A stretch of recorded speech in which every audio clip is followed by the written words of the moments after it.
Selamat pagi semuanya. Bagaimana Pak setelah memantau persediaan beras dan kan inflasi juga terjadi Pak saat ini untuk beras?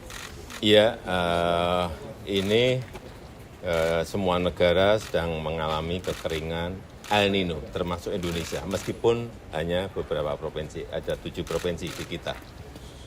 Oleh sebab itu, saya datang ke gudang-gudang Bulog di sini, nanti di Jakarta, mungkin nanti di daerah, untuk memastikan bahwa stoknya itu ada. Yang paling penting stoknya ada, barangnya ada, berasnya ada.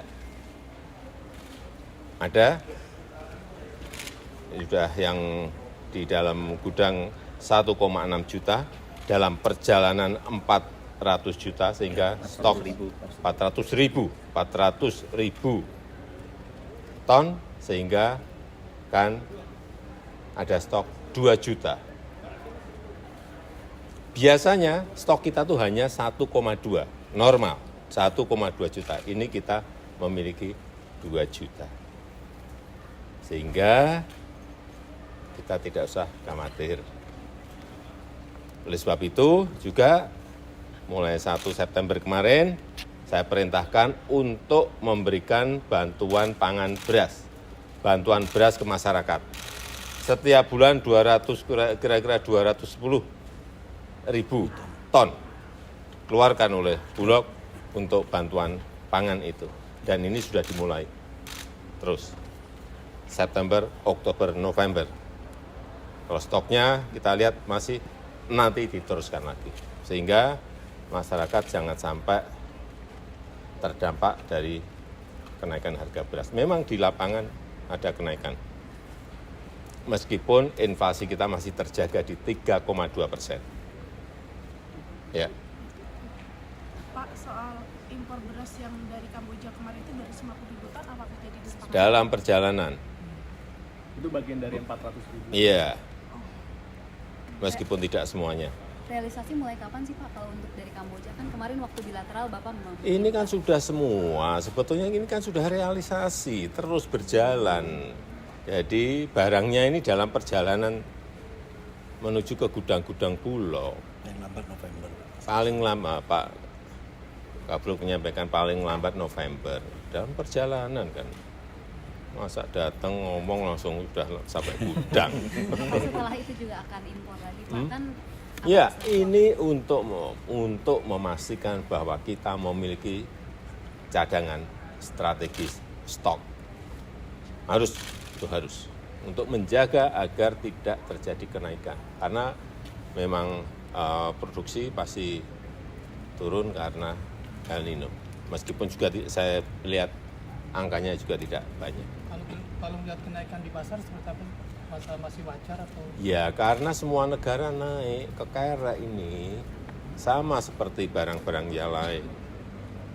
BBM juga gitu kan, kalau harga pasar dunia naik pasti dalam negeri kekera. Ini harga pangan juga seperti itu. Apalagi beberapa negara menstop untuk tidak ekspor beras seperti India yang produksinya gede, ekspornya biasanya gede, stop. Sama dulu kayak wheat, gandum. Ukraina sama Rusia yang memiliki stok sampai 200 juta ton stop, sehingga harga goncang dan naik harga gandum. Ini wajar, tetapi yang paling penting manajemen tata kelola kita dalam menghadapi itu punya. Yang paling penting itu. Sehingga nanti ini setelah retail semua diguyur oleh Bulog, Cipinang diguyur oleh Bulog, kemudian masyarakat juga diberi ini juga kayak operasi pasar memberikan ke rakyat itu. Sehingga stok di rakyat, stok di gudang-gudang swasta semuanya ada. Paling penting itu karena yang kita berikan ini 210 ribu ton, bukan barang sedikit tuh, kepada 21,3 juta penerima. Ya, udah. Pak, Jelas. optimis nggak Pak bisa menurunkan inflasi, mengendalikan inflasi seperti Bapak bilang? Kalau di inflasi, saya kira masih akan terjaga di sekitar 3. Pak, selain Kamboja dari mana lagi Pak? Saya sudah berbicara dengan banyak, tapi kan belum putus. Sehingga saya ini berbicara dengan kepala negara, kepala pemerintahan, kemudian ditindaklanjuti negosiasinya oleh Bulog. Kalau barangnya ada, kita antar presiden, dengan Perdana Menteri sudah oke, tapi harganya nggak sambung, ya kan nggak ketemu. Itu loh. Ini apapun tetap Bulog tuh masalah harga tetap menjadi salah satu